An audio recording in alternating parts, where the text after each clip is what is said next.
Good afternoon, everybody. Dr. Shabazz here, and today I'm going to be covering material from chapters 6 and a briefing on 7. I have a couple of things to share with you, most notably an article that I always share with my class of a friend of mine that I met when I was in Egypt on my first trip overseas. And it's a very important article, not only because he was my dear friend, but because of the impact and the impression that it made on my own thinking in terms of political systems and international politics. So, I will also show you a video. When we get toward the end of chapter 6, I'll show you a video on these egregious copyright infringements. And as I said in the last class, you'll be surprised at how brazen some people are, and they take liberties to others' property in terms of making a profit off of somebody else's intellectual property. And of course, there are protections against that, and we'll be exposed to some of the laws that will protect you if you're in another country and you have a business there. Now, again, that is in writing, and it is up to the government to enforce those IP laws or intellectual property laws. So let's begin talking about this idea of legal and political environment. So different international business books or global business books cover this section differently. But this book covers it similar from the last textbook, which basically gives you the idea of political systems in polar extremes, which means that they give you democracy and they give you totalitarianism. Now, democracy is touted as being the ideal political system. And there was once an Aesop fable of a man and a lion. And you probably know the fable. The fable is that there was a man and a lion, and they were walking through the forest, and they came upon a statue. And that statue was depicting a man with a rifle victorious over a lion. And he had his foot on top of the lion. And the man says to the lion, see, the man is superior to the lion. And so the lion responded that, well, if that was a lion that made the statue, then the lion would have slain the man and had his paw on it. So the moral of the story is what is being represented depends on who is actually the author or the creator of that reality. And so what I am saying is that democracy is touted as being the best system because those nations that are in positions of power at this point in time practice that system. And so you have kind of a very subjective view. And many of these textbooks are very subjective in terms of how they present political systems and also economic systems. They almost by default say that democracy is the best system. But I want to expose you to some, and you know I'm always an antagonist, right? If you haven't learned anything at this point, you may think that I'm just a rabble-rouser and that I always have something to say. But I do want to give you both sides of this question. And I want to just point you to this, and this is just a Google result, and I'm trying to get everything on the page so you can see it. You have these articles that are listed here, and some of them are pointing to journal articles that were written about this subject. Is democracy necessary for good governance? Is democracy necessary for sustainable development? Is democracy truly necessary for economic growth? Is democracy essential? Millennials increasingly aren't sure if democratic systems are the best systems. Why democracy doesn't deliver. This is out of Foreign Policy, a very influential magazine. The value of democracy. Is democracy necessary for good governance? Do democracy and capitalism really need each other? And you'll notice that in many systems, many of the countries that are very prosperous, you tend to have democracy and you tend to have capitalism. They're kind of kindred cousins. You might wonder, why is that? Why do you have these two systems that are married to each other? Well, if you really think about it closely, you will know that democracy is about certain rights. You have amendments, you have certain freedoms, right? You have the freedom of speech, you have the right to bear arms, you have the regular elections, so you have the right to popular participation is what it's called, the right to vote. You have the right to assembly, you can protest, you can do all of these things under a democratic system. And democracy is based on individual rights. Also, capitalism is based on individual freedoms because you have the right to start a business. You have the right to free enterprise. You have the right to choose between products or competitors. That's what a free market system does. It gives you options. And then there's fair competition. Then it is better for everyone because you have more choices. And if you have products that are not quality, then those will be fleshed out and you'll only have the best quality competing in that market. So both democracy and capitalism are based on individual freedoms. And so thus you have the marriage of the two. But democracy is a very diverse animal. And I'll just point to you a couple of sources here. And this article is pointing out the different types of democracy. So you have direct democracy, representative democracy, presidential democracy, parliamentary democracy, authoritarian, participatory, Islamic, social democracy, or democratic socialism, which is what you hear Bernie Sanders talking about quite a bit. And so you have a lot of different flavors of democracy. And I won't go through all these, but you get the point. The point is that there are different flavors, and one size does not fit all. America's type of democracy may not fit in other countries. In fact, not only will it not fit, it may be disastrous.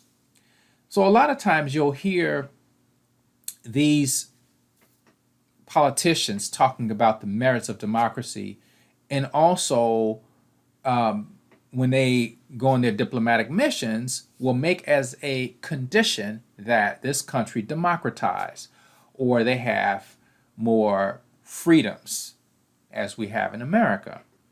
But bear in mind, we're just talking about culture. Different countries have different cultures, they have different histories, they have different interactions, different relationships, different traditions, different customs. So to say that a country has to put American-style democracy or Western democracy on top of their own society is a bit of naivete and is being very presumptuous and even arrogant to do that. And I want to also show you, besides the 7 or 8 that we just saw, Now, you all are going to criticize me for this, but I am going to go to Wikipedia, and I don't normally go to Wikipedia except for quick and dirty, when I just want to find something very quick and not to do anything very refined. I'm just, just going to try to find some information. That's what they call quick and dirty. It's nothing improper about that. Somebody tells you to just give me a quick and dirty, that means they just want a sketch. They just want something real quick. And so here you have types of democracy. Now this is, again, Wikipedia, and this is kind of user-driven information that's coming, and it is vetted, but it is very lightly vetted.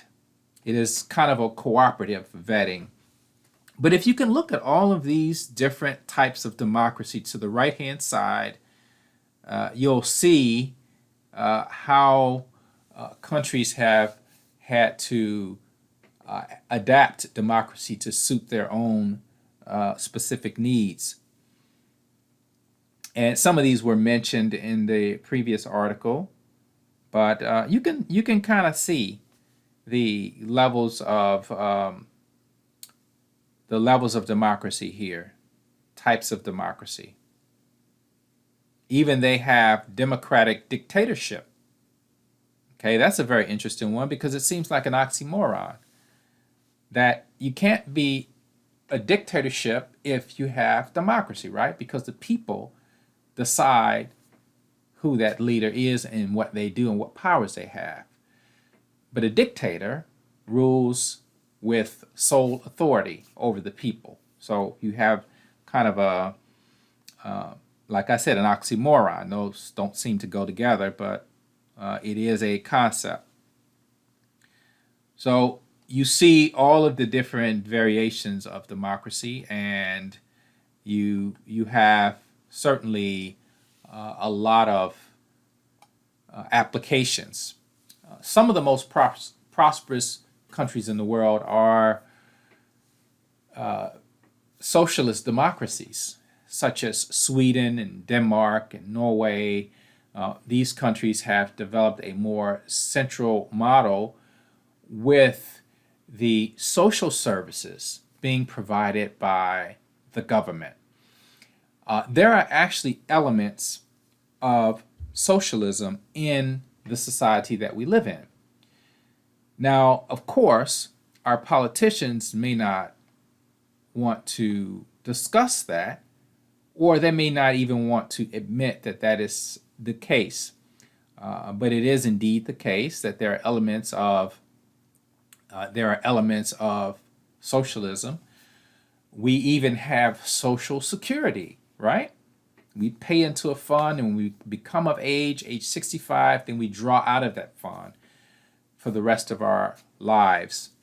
We also have public services. We have public education. We actually have an element of health care that now everybody has access. It's not totally socialized as you find in some countries. European countries, communist and socialist countries have socialized health care where everybody is allowed that right. So you have a right to health care. It is not a luxury, but it is a right that everyone should actually have the access to without all of the wrangling that we hear in politics these days. So let's go forward and talk about this legal and political environment. And here I just showed you all these levels of flavors of democracy, and here they give you a few. Democracy in general terms, and they put Greece as the kind of the model of democracy. I'm not sure I'll agree with that, but let's just take it for what it is. And they have rule by the people. So a pure democracy may be a situation where you have a government in which all citizens have popular participation or the right to vote. Athenian democracy is a pure form of democracy in which all adult citizens vote directly on matters affecting the community. So that means one person, one vote. Now, for the United States is a republic, but it has more of a representative democracy. Not a one person, one vote, although all the votes are counted. The votes actually go into an electoral college scenario, and that representative will cast a vote for that particular party. And typically, those officers of the electoral college are lifelong members of that party and entrusted to cast those votes as part of the electoral college. And as you may know and have heard, even in the last election, that just because you have the majority vote, it may not mean that you're going to carry the election. Hillary Clinton had 3 million more votes than President Donald Trump. President Donald Trump got the electoral vote.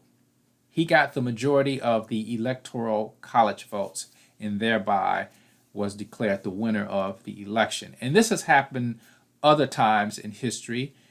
Before that, it was Al Gore in 2000 who had more popular votes than George Bush.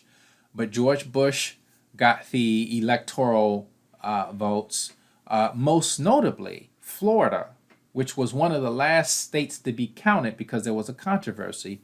And President Bush's brother was governor at the time, Jeb Bush. And there was a big controversy about some votes being discounted, and particularly in the African American community. And that was a big, big controversy. But those are two cases in which you had the electoral college that won the election as opposed to the popular vote. And then here you have totalitarian government, which is at the opposite end of the spectrum. So you've got this government which rules by force, essentially. It rules by conforming. You have to conform to a certain standard, and you are forced to conform to a certain standard. So it says here, a system of government in which individuals govern without the support or consent of the citizenry. For example, a military dictatorship. And certainly you could have a military dictatorship. You can have a lot of different types of dictatorships. Just as democracy is varied, so is totalitarianism. Military dictatorships can become from the form of a junta. A military junta can overthrow a government and then they can take control until elections are organized. And sometimes it ends up being the military leadership that ends up winning, and because of the they get the popular support, having overthrown somebody who was not as popular. So that's always a very sticky situation to get into when you have military taking over, because of course they rule in a different way, in more of a structure where everybody has to fit into a chain of command. So there's always skepticism when you have military leaders leading governments. So they break down a few more of these economic ideologies. So you have political ideologies and you have economic. Communism is, it says here, government or state owns and controls all major factors of production and is philosophically and economically classless society. Okay, that's a thumbnail sketch, but I will go further by saying that communism is a political system, it's an economic system, and it is a social system. It is all three into one. So the government controls the economic flow, it controls what is produced, who produces it, and how it's distributed. And you have a very heavy social safety net because you have collectivized healthcare, you have socialized healthcare, socialized education. And under communism, you may know that China is a communist nation, as was Russia, the Soviet Union. And they have a system of education that is government influence. Let me just put it that way. And that all the lesson plans and all the instructional materials are approved by the government. And so there is kind of a roadmap as to how you educate the citizen of this country. And everybody is expected to participate in this process. They're expected to participate in building this government. I've been to several nations that were under socialism and communism, and you'll notice that when you go to these countries, you'll see all of these slogans: work hard, be patriotic, and they're very inspiring if you look at them, and just motivating.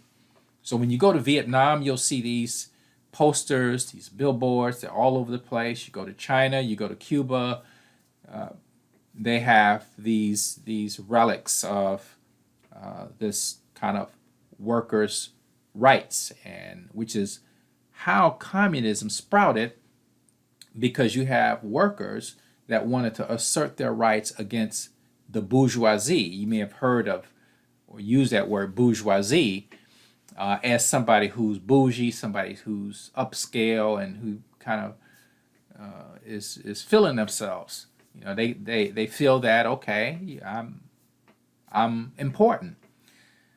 But bourgeoisie is, of course, a French word, but in those times it meant that you had the ruling class. So they controlled the factors of production. They controlled the land.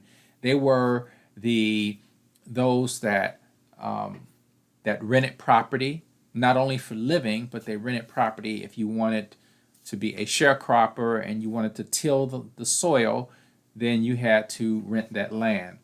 And so the workers felt increasingly exploited, and so they rose up in the mid 1800s and started forming these workers' parties, which is the precursor to labor unions, and they started to rise up against the bourgeoisie. And so then you had this movement of that led into this idea that it would be the workers that would overthrow the bourgeoisie, and the government would belong to the people. So you would have no classes. Everybody would have equal opportunity to a wonderful life, to economics, to education, and to health. And so you have a classless society under communism.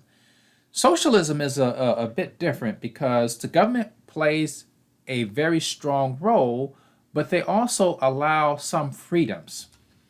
It says here the government plays a strong role in the economy and may own stakes in certain businesses, which is one aspect of it. But also, in some socialist governments, they allow entrepreneurs to operate at for profit. But it is the government that controls the major industries for the public. Capitalism, I might add that when we talk about communism, China is communist politically. So what are they economically? Well, they're capitalist. Even though they're communists, they have something which is called state capitalism. And they have figured out capitalism. And they have figured out a way to leverage the state apparatus or the government with capitalism. And so now they're able to exploit this capitalist system even better than the Western nations, the US, Europe, and even Japan to a degree. And so you have these, again, flavors of these different systems. So capitalism is a free market where you have low barriers to entry. You and I can start a business tomorrow or today. We can go online and get the paperwork and fill it out, and corporation papers, and send it in with the fee. And then in a couple of days, we've got our certificate, and then we can operate. And maybe it's not a couple of days, it might be a little longer than that, but certainly the barriers to entering this free market are low. The barriers to exit are low. There's also very little interference by the government. So what happens in a free market capitalist system is you have buyers and sellers in this one market. And these buyers and sellers get together and their interactions. And that will determine to a great degree the activities that take place in this market. It will also affect supply, it will affect demand, and of course, price and quantity are also part of that equation. So here you have this free market system. Again, there are different types of all of these systems, but of course, capitalism is one of the systems that is touted around the globe as kind of the best way of living. But the arguments that the communists had against free market capitalism is that there are inefficiencies and there are wastes and that there is poverty. It creates classes. It creates situations where, for example, you go into a store and you want to buy some laundry detergent. You go down the aisle and you see 50 different types. So under communism, they would ask, why do you need 50 different types of detergent? You only need a handful, right? Because they all do the same thing. Well, of course, in this society, we have different markets. So you have Tide for bleach, you have Tide for colors, you have liquid, you have powder, you have little pods, you have detergent with no perfumes, you have eco-friendly plant-based detergent, you have obviously your other types of products, your spot cleaners, and all of these products, you go down the aisle and they obviously are selling because they wouldn't be there. They wouldn't be on that shelf if they weren't selling. And so that is the kind of the, when you talk about this free market system, there aren't any monopolies, and then there's no price gouging, and so the market is self-corrective. And those who do well stay in business. Those who are not able to keep up drop off, and that's just the way it is. So what are some of the economic risk in a country? There are a lot of economic risks. If you're overseas, you have to deal with regulations, and we learned about that. So it says here that it obviously impacts the business environment. So some of the risks include restrictions on transfer or exchange of a country's currency or devaluation of the currency. When you're in a country, and I'll go through these relatively quickly.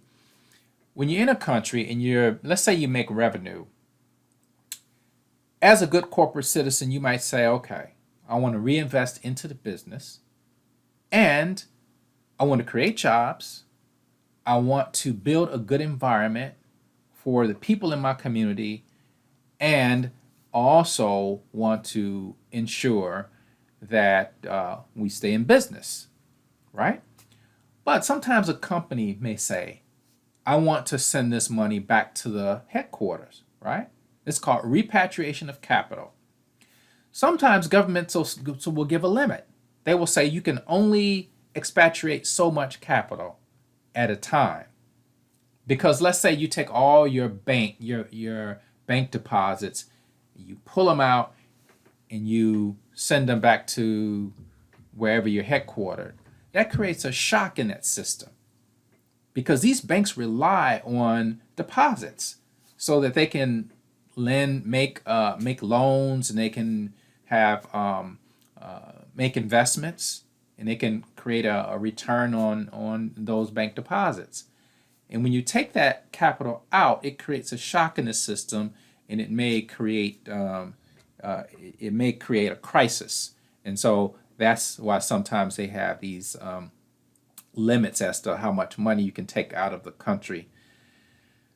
You have all of these other things. Questionable ability to repay loans. Obviously, that is an issue.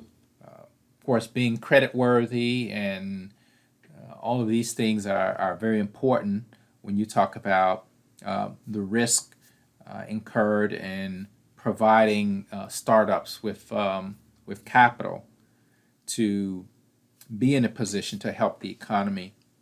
It's always a risk. It's a risk here as well. HR and labor relations problems, people picketing, and all the things that come with being in that environment, inflation and corruption. Corruption is a big one because we have the Foreign Corrupt Practices Act, 1977 in this country, and we are forbidden. When we're in other countries, we are forbidden to give bribes or receive bribes. And bribes come in very creative ways. It doesn't have to be money.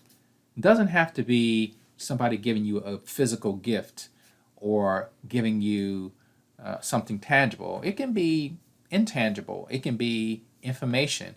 It can be access to an individual. It can be perhaps publicity that you're providing them on your platform. Yeah, these are all deal sweeteners, that come with that kind of environment. So that's why you have all of these different, you have a lot of different legislations against that. I want to show you something real quick before we go on. This website here is called Transparency International. So this is an organization that collects data on environments around the world. And I showed this to my other class, Transparency International. And they have all of this data about the ease of doing business in different places. And so here they have a map that's color-coded. And the darker the region is colored, the higher the incidences of corruption. And they also include these data tables. If I can find them one here. I had a couple of tables. This shows the rankings. You can see Denmark is at the top. They also have changes. So if you click on this tab, you can see where there have been changes, and it's very eye-opening to see countries change from year to year. And then they have a time series in terms of how they've progressed over the years. So this is a resource that you can use if you're actually looking to go overseas. You can do your due diligence before you go over to that foreign country, and kind of to get an idea to know what you're getting into.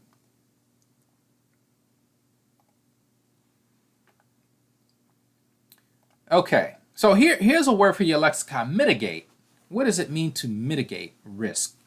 That means to lessen the chance of, or to lower the chance that an occurrence may happen. So you mitigate it. You mitigate your risk through careful planning, through your research, your marketing research, making sure you stay clear of politics, making sure that you get your insurance, your overseas insurance that will cover you in the case of product liability, will cover you in the case of property damage, will cover you even in the case of kidnapping.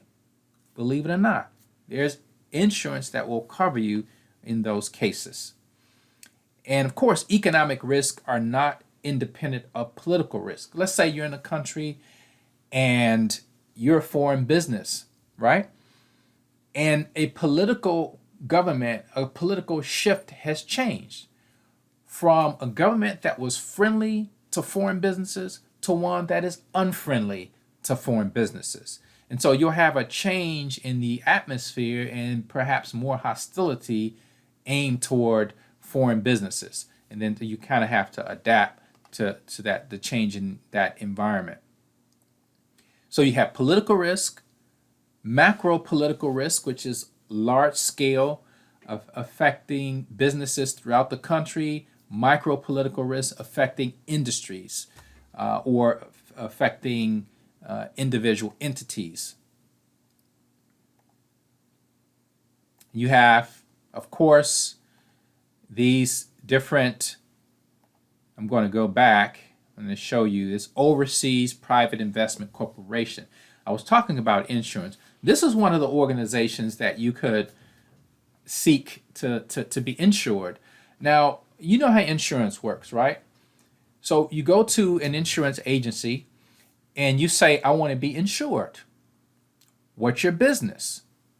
I am going over to this country and set up an outlet.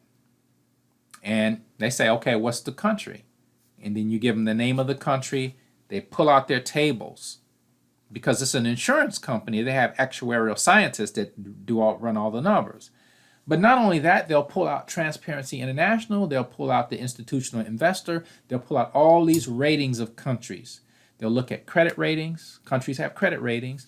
They'll look at all of these various rankings of these countries. Based upon that, they will then assess what your premiums are based upon the risk of that country. If that country is deemed risky, then what does that mean? Insurance premiums are higher because you are at greater risk. And insurance companies are in the business of not paying. That's a bad thing to say because you would hope if I'm in an accident or let's say somebody gets sick using my product and I'm sued that, okay, my insurance company has my back, right?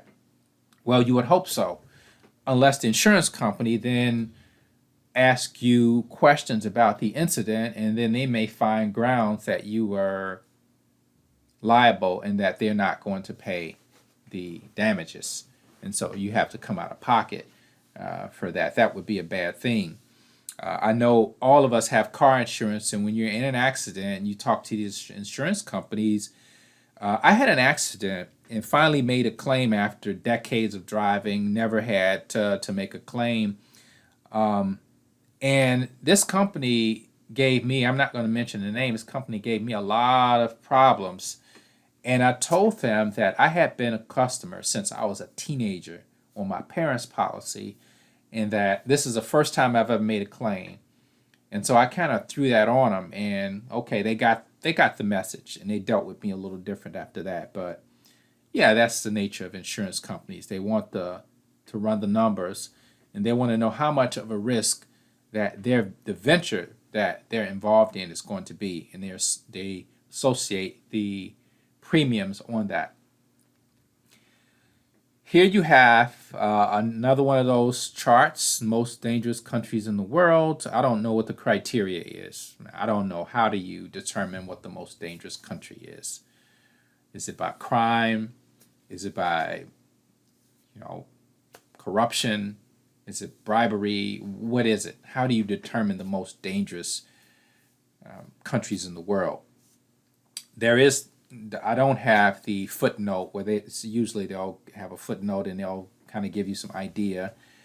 But as you can see, these are countries that either have had wars in the past couple of decades or have some level of instability in terms of their government apparatus. And this is some 7 years ago, so I would imagine you have some changes here. Now, corruption. We kind of have an idea of what corruption is, and it is defined here that where businesses are able to illegally alter relevant private and or public decision-making by way of bribes, kickbacks, blackmail, extortion, and related activities. And the other thing in insurance is that if you get into a situation where you are accused of bribery and you are thrown in a jail, don't end up in a foreign jail, by the way, but if you do end up in a foreign jail, then that insurance should take care of whatever the bail is to get you out of that situation and perhaps pay certain expenses in terms of that are related to you being incarcerated. So that's another level of protection to have if that in fact happens.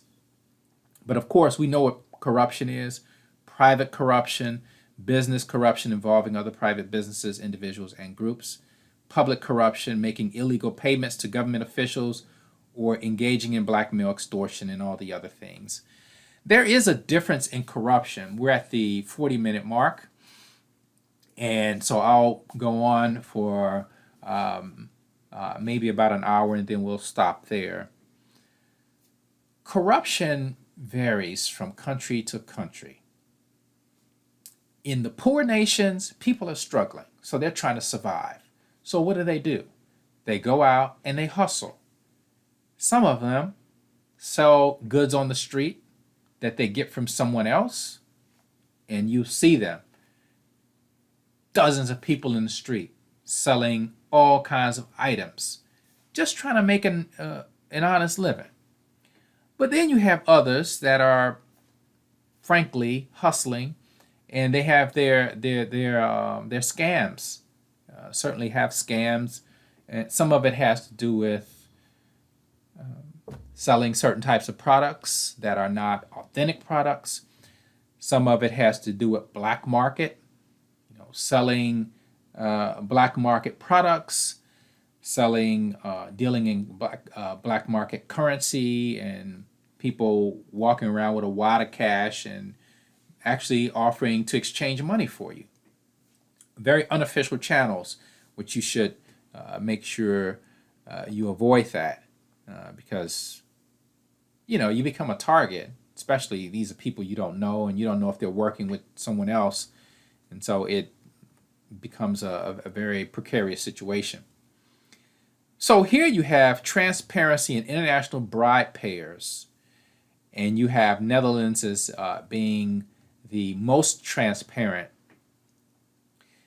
And you look, United States is number 10.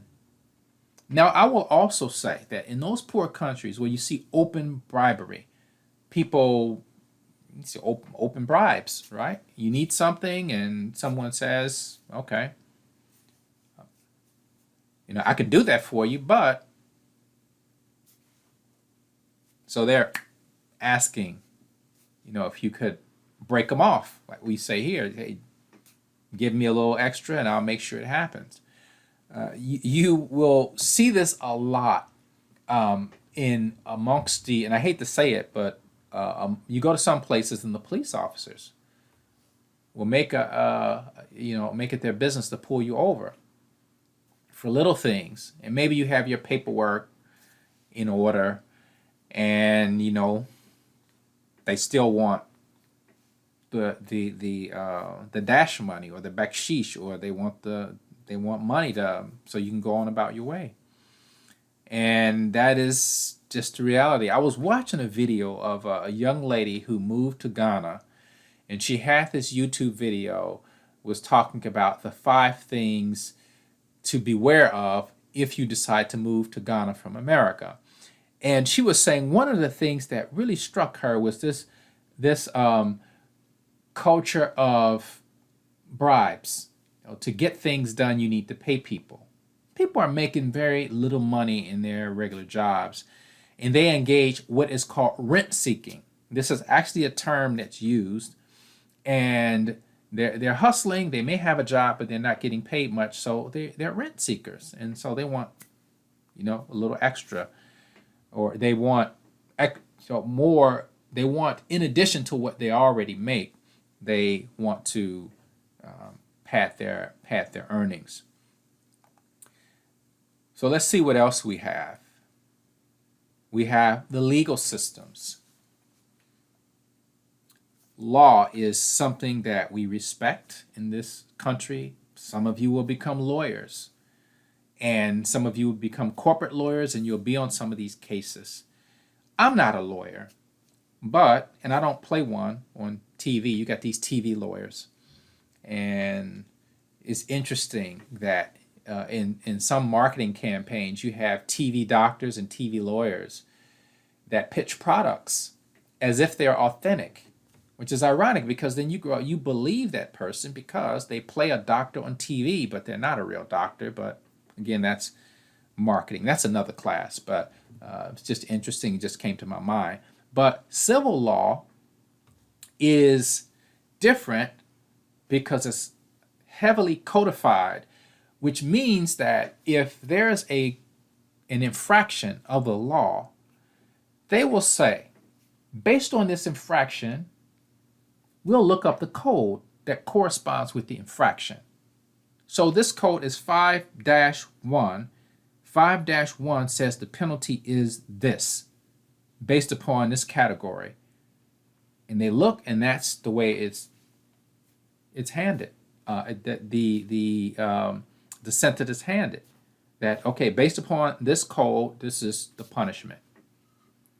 Now in common law, it's a bit different, just what we practice here. And it says legislative bodies enact less specific legal rules, giving judges, courts considerable authority in interpreting these rules based on precedent and other factors. So they may go to other cases and say, well, this case is different, but we can use a precedent because this case in 1945 said this. And this was the verdict of that case. Theocratic law is law that is based on religious text, religious document, and religious teachings. So, for example, you may have heard a lot about Sharia law, and a lot of people misinterpret what Sharia law is. They think it's just if you do this, they cut your head off. Or they, if you steal something, they whip you, or they cut your hand off if you're stealing, or if you commit adultery, they cut your nose off. And in this country, they look at it that way. They look at it as kind of draconian, very, very brutal way of treating individuals when there's an infraction. And so certainly they refer in the book to Islamic law, Iran and Saudi Arabia, which are Islamic governments.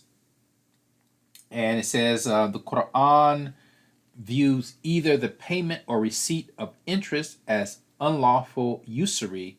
Banks in a country like Iran cannot charge formal interest on loans they make or pay interest on deposits they receive. So interest in Islam is forbidden, or it is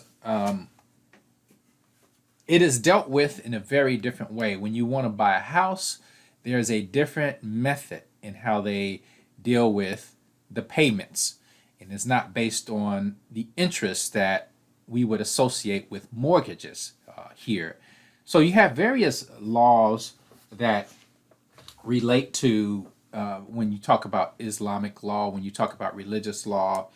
But the Sharia law is very comprehensive, and it covers everything. It covers child support, it covers divorce, it covers property management, it covers all of the different social relations within that society and certain rulings.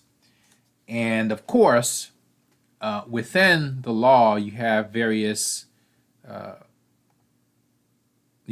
types of laws that are listed here: criminal law, contract law, tax law, antitrust laws, product safety laws, dispute settlement or arbitration. These are all things that we know very well. And then what they do is they go through these and give you an idea of what they represent. And I believe we have an idea of what these laws are, particularly for antitrust. The Sherman Antitrust Act of 1890 prohibited companies from developing virtual monopoly. So that is a very old piece of legislation. And it says monopoly is a situation where there is only a single seller of a product in an industry, and there are very high barriers to enter that market. It really isn't a single seller more than it is that seller having a dominant share of the market. So there can be other sellers, but you may have a dominant share of that market. You may have, say, a 70, 80% share of the market. And you can be considered a monopoly because of that. And if you form a group of companies, then that makes you an oligopoly, which is not illegal, but certainly it is what we saw in the Chiquita, Dole, and Del Monte case in Life and Debt. That's essentially what that was, and you see the problem with it. Okay.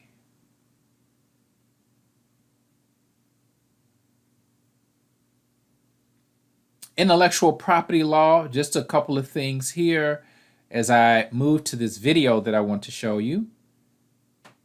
And we know about IP. They call it, if you become a lawyer, you'll hear about IP law, patents, which is an invention, trademarks, which can be logos or symbols or a representation of something. Copyrights can be rights to something creative, whether it be music, whether it be written material, a book, a poem, and so those are protected under international law. And there are various conventions that countries are members of that are supposed to protect products internationally. So there are certain treaties that are signed as a result of these legal standards. And as you can see there, the three types of IP. So what I'd like to do is show you this video. And this video is kind of humorous, but I think you will appreciate it. And it is one of those YouTube videos.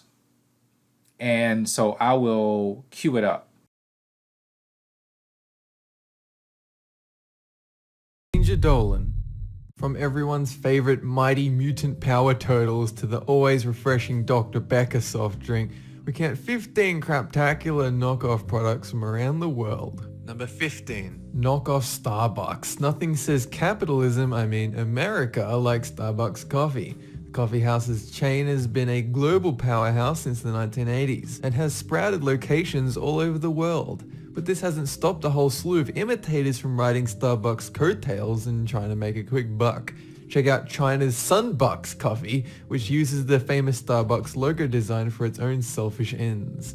Starbucks and Buckstar coffee commit the exact same crime, as does USA Bucks coffee, which I hear is in the running for a subtlety award. Starbucks has a long history of taking imitators to court, so you best think twice before opening that Snarbucks coffee joint. In 2014, Comedy Central's Nathan Fielder opened a Los Angeles coffee house called Dumb Starbucks Coffee. It caused quite a stir, but was ultimately revealed to be part of a television publicity stunt. The suits were not amused. Number 14. Imitation toys. They say imitation's the sincerest form of flattery, but there's not much that's flattering about these baffling toy knockoffs. Guaranteed to fall apart within a half hour of opening, these future junk heap liners spread disappointment wherever they are found.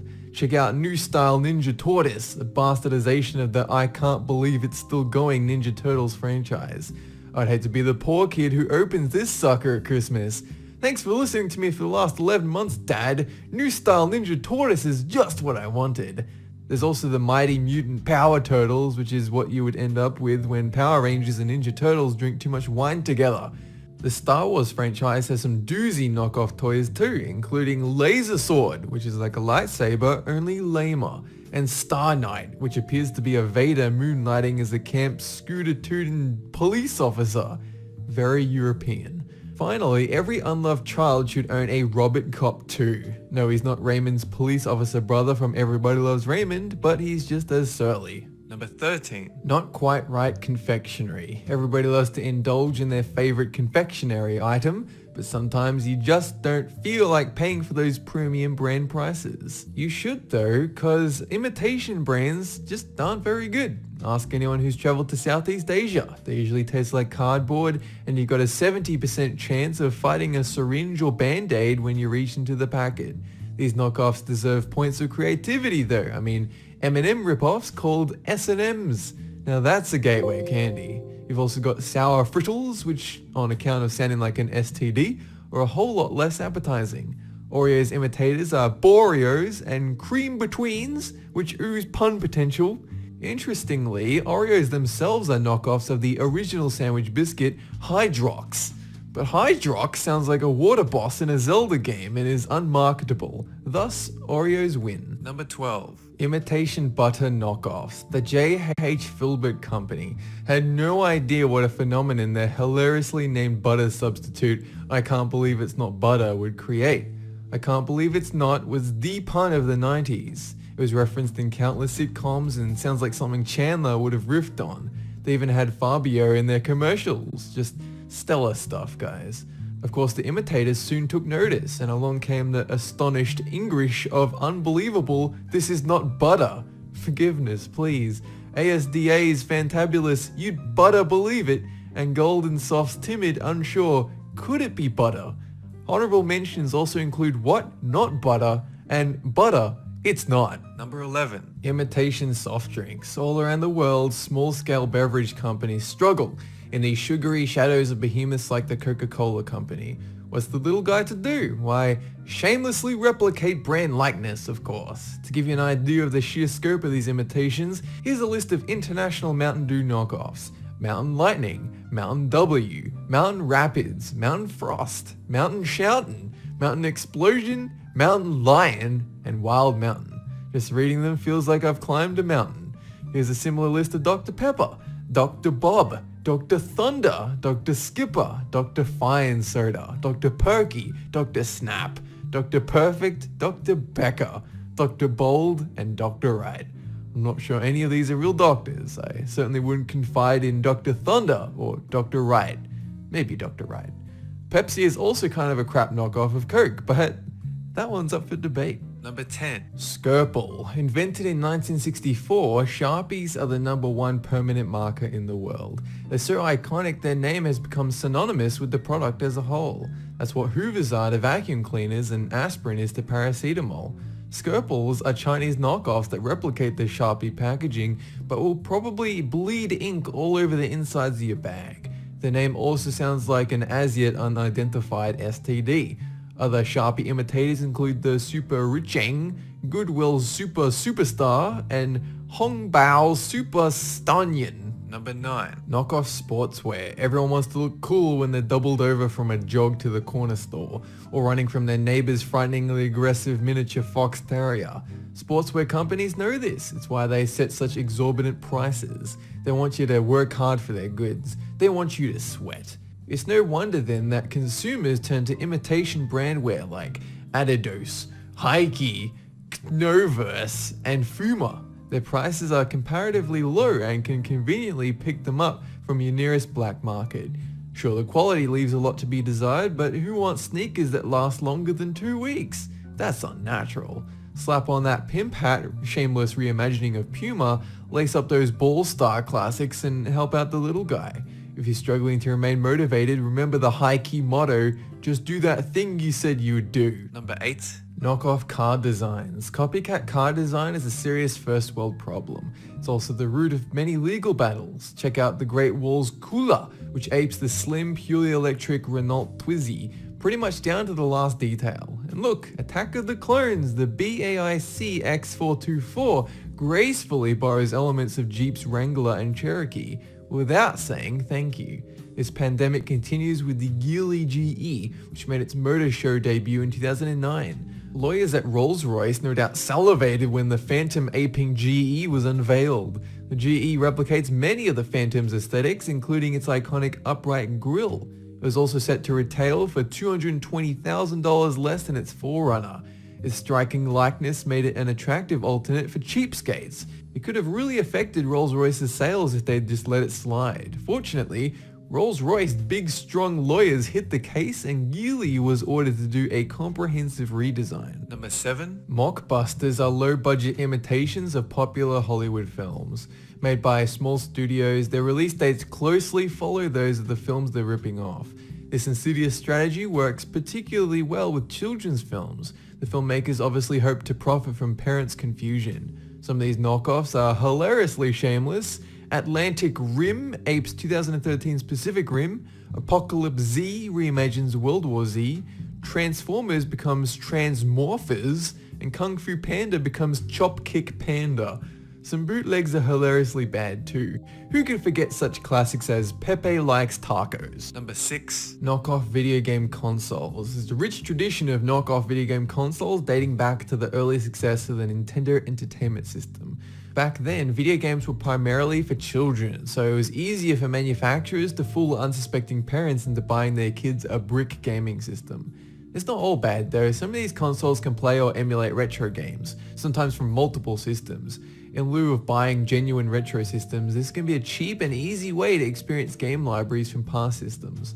Still, for the most part, this is shameless money grabbing. These knockoff systems show how crazy cash-ins can become when copyright laws aren't enforced. Number 5. Knockoff electronics and appliances do big business, particularly in China and Taiwan. Manufacturers prey on consumer ignorance by copying the aesthetics and design choices of other well-known and respected products. These counterfeit devices are usually slow, buggy, poorly built, and cause immense frustration for the user. I mean, come on. Why can't my Nokia iPhone Galaxy 7 play Angry Birds? As with knockoff toys and movies, the impersonations are waver thin. In many cases, manufacturers barely go to any effort to create their abominations, nor do they obscure the fact they're ripping off multi-million-dollar companies' products. Check out the Obama-endorsed BlackBerry, the iPod Mini Swirl, and Hypnoho 6. It's lucky Homer knows a genuine Panaphonics when he sees one. Number 4. Fast food knockoffs. America's mighty fast food chains are admired and sloppily copied all over the world. Although the US and Iran have no diplomatic relations, some Iranian restaurant owners have tried to emulate American fast food franchises. Iran's Pizza Hut rips off Pizza Hut's menu and IT company Red Hat's logo all at once. Their McDonald's restaurant is the closest emulation of America's preeminent food empire, with locations in over 3 cities. McDonald's serves hamburgers and hot dogs, but curiously no mashed potato. McDonald's has many great imitators like McKebab and McDack, but China's Pizza is the place to go if you want your pizza garnished with herbs other than oregano. Number 3. Counterfeit fashion. Designer clothes are expensive. This is a fact of life. Knockoffs are cheap, but they're tacky, low quality, and usually manufactured in developing countries. Knockoff fashion creates a negative stigma, but some of it looks real enough that the consumer will risk exposure. It's a bit like the uncanny valley. Fake garments look nice only from afar. Overseas, fake watches and handbags sell like gangbusters. Tourists eat them up, hoping to project wealth and prosperity. We only have the Kardashians to blame. Counterfeit goods aren't subject to corporate quality control or government safety standards, so they could tear, fall apart, or even kill you. Online unscrupulous vendors have been taken advantage of bargain hunters by posting ads featuring beautiful dresses at a pittance. However, when the dresses arrive, they look nothing like the pictures. The proportions are often wrong, the craftsmanship is bad, and the fabric is almost never the same. The phenomenon is known as false advertising. Number 2. Imitation brand cereal disasters. Knockoff cereal brands reside on the lowest rungs of the supermarket breakfast aisle, a perfect eye level for confused toddlers. Their packages are bright and big, their cartoon mascots are terrifying, and their names are teasingly similar to more established cereal brands to evoke a connotation of quality. I wish the sun would rise right now so I could have a delicious bowl of circus balls. Number 1. Knockoff alcohol brand. Fake liquor is a growing and dangerous trade. Since it does not go through the usual rigorous commercial safety tests, counterfeit alcohol could be lethal to consume. In China, fake alcohol is made from bases that can strike the heart and kidneys, potentially cause blindness by attacking the retinal nerve. Fortunately, not all alcohol knockoffs are dangerous. Some are just no-frills versions of popular existing brands. Admiral Nelson is a cheaper knockoff of the popular Captain Morgan spice rum. Interestingly, the real Nelson and Morgan were mariners. Nelson was a British naval officer who died in battle during the Napoleonic Wars. In order to preserve his body on the boat ride home, they put him in a barrel of, you guessed it, rum. Think of that next time you wet your whistle with his namesake. Looking for other quality knockoff brand alcohol? Try John's Daphne's Old Time Number 1 brand quality tenderness sour mash whiskey, or Johnny Workers, who I think is the slower cousin of Johnny Walker, Perplexing Red Labial's Scotch whiskey. Yes, Labial. Don't know either. I hear it goes down smooth though. That's it for this countdown. Have a good one!